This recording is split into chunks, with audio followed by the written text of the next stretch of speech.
a means of expression, a way to relax, a political weapon, or an art form, embroidery is all of that and more, an ancient technique practiced all over the world that has recently regained popularity.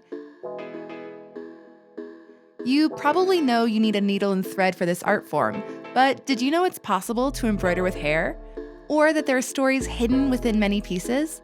Check out these 5 surprising facts about embroidery.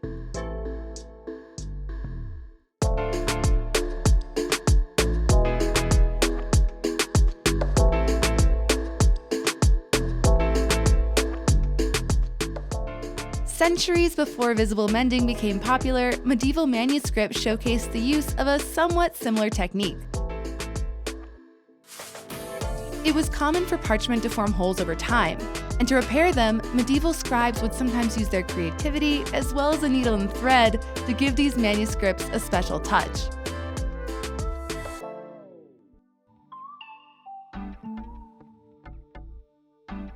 The Bayeux Tapestry is an embroidered canvas from the 11th century that's almost 70 meters long and chronicles the Norman invasion of England. But among the hundreds of figures represented in it, there's one that stands out.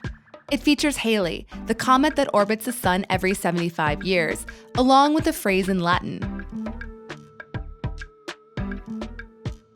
For the Normans, this comet's appearance was a good sign, and for the Anglo-Saxons, it was an omen of tragedy that would be memorialized forever, embroidered on fabric. For centuries, embroidery was associated with the feminine world and viewed as just a pastime. But stitches made with a needle and thread have also been used as symbols of resistance and testimony. This sampler was embroidered in 1941 by Major Castagli, imprisoned by the Nazis in Dusseldorf. We also have this embroidered sack, which narrates how a 9-year-old girl was sold into slavery. Or this embroidery, where a young nanny details the abuse she received from her employers. As well as this handkerchief, embroidered by a group of suffragettes during their time in prison.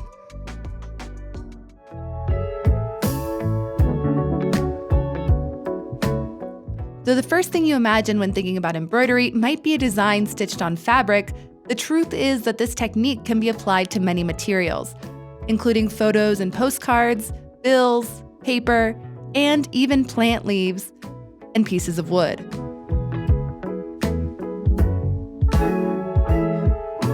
Along with fabric and a needle, thread is another one of the essentials needed for embroidery.